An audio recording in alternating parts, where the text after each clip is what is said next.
BJP की high command RSS की leadership मुअज़्ज़ज़ व मोहतरम नाज़रीन व सामईन अस्सलामु अलैकुम व रहमतुल्लाहि व बरकातुहू। आप तमाम नाज़रीन व सामईन का हमारे यूट्यूब चैनल अखबारुल हिंद पर इस्तक़बाल है, खुश आमदीद है। प्यारे नाज़रीन व सामईन, आज की ताज़ा ख़बरों में से एक बड़ी ख़बर यह है कि बीजेपी के रुकन पार्लियामेंट रमेश बिधोड़ी की बदज़ुबानी और ज़लालत आमेज़ बयानबाजी पर चार जानिब मज़म्मत की जा रही है। उसके ख़िलाफ़ मिली तंजीमों के ज़िम्मेदारान ने भी शदीद रद्द अमल ज़ाहिर किया है और रमेश बिधोड़ी को गिरफ़्तार करने और उनके ताहयात इलेक्शन लड़ने पर पाबंदी आयद करने का भी मुतालबा किया है और ये भी कहा है कि बीजेपी आला कमान की शहर के बगैर बिधोड़ी इतनी जुर्रत नहीं कर सकते। जमीयत उलमा हिंद के सदर और सदरुल मुदर्रिसीन दारुल उलूम देवबंद जानशीन शेखुल इस्लाम हज़रत मौलाना सैयद अरशद मदनी साहब दामद बरकातहुमुल आलिया ने अपने ट्वीट के ज़रिए से कहा है, लिखा है, ये मुसलमानों के तय नफ़रत की इंतहा है। पार्लियामेंट रुकन असम्बली कुंवर दानिश अली के ख़िलाफ़ इस तरह की गैर पार्लिमानी ज़ुबान, इसका इस्तेमाल और उस पर कोई कार्रवाई ना होना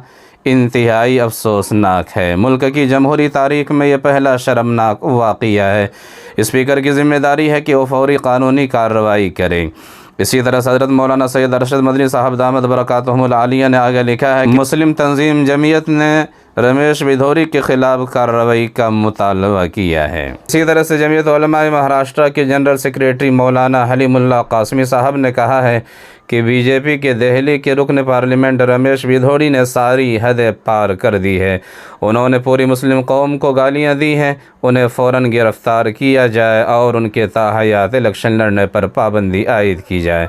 उनका ये भी कहना था कि उनके पीछे और बाजू में बैठने वाले साबिक़ वज़रा भी मुअत्तल किया जाए, जो उन्हें रोकने टोकने के बजाय कहा लगा रहे थे। इसी तरह से मौलाना महमूद ख़ान दरियाबादी ने कहा है कि इंतहा हो गई, अब ये इम्तिहान है कि मुल्क में जमहूरियत, इंसाफ और रवादारी बाकी रहेगी या उसका ख़ात्मा हो जाएगा। इसलिए कि रमेश बिधोड़ी ने पार्लियामेंट में जो कुछ कहा और जिस तरह मुस्लिम एमपी को निशाना बनाया, उसका तसव्वुर नहीं किया जा सकता था। उसके साथ ही भी ये कम हैरान कुन नहीं है कि बीजेपी की जानिब से कार्रवाई के बजाय सिर्फ लेपापोती की जा रही है और अब तक ज़ुबानी जमा खर्च के सिवा कुछ नहीं किया गया।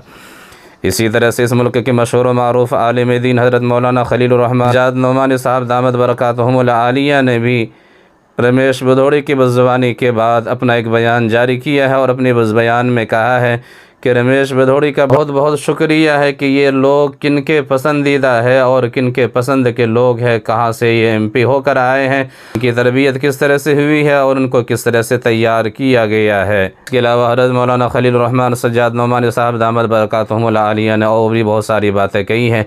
आपसे गुजारिश है कि आपको वीडियो को मुकम्मल देखिए और चैनल को सब्सक्राइब करना ना भूलिए।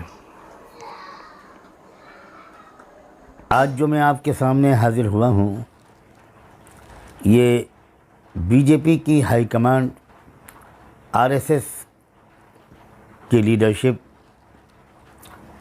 और श्री रमेश बिधोड़िया जी का शुक्रिया अदा करने के लिए आया। आरएसएस और बीजेपी ने रमेश साहब को टिकट देकर और भारत की राजधानी से उनको लोकसभा में लाकर ये बता दिया है कि उनकी पसंद क्या है और उनकी ट्रेनिंग क्या है। रमेश बिधोड़िया साहब का बहुत शुक्रिया कि आपने तमाम पर्दे चाक कर दिए और पूरे देश को दिखा दिया कि हम कौन लोग हैं, हमारी कैसी ट्रेनिंग होती है, हमको क्या सिखाया जाता है, हम कैसी उम्दा ज़ुबान बोलते हैं, हम मानव अधिकारों का कितना ख्याल रखते हैं, लोकसभा की मर्यादा का कितना ख्याल रखते हैं, जिसको आप ही लोग लोकतंत्र का मंदिर कहते हैं। मैं तो कभी सोच भी नहीं सकता कि किसी ऐसी भवन में जिसको मंदिर कहा जाता हो, वहाँ इतनी अश्लील ज़बान बोली जाएगी। लेकिन मैं शुक्रिया अदा करता हूँ। मैं तो कोई निंदा करने के लिए नहीं आया। आपका शुक्रिया ये है कि आपने सारे पर्दे चाक कर दिए और सारे देश को अब मालूम हो गया कि आरएसएस की तरबियत, उसकी टीचिंग, उसकी तालीम, उसकी ट्रेनिंग कैसी होती है।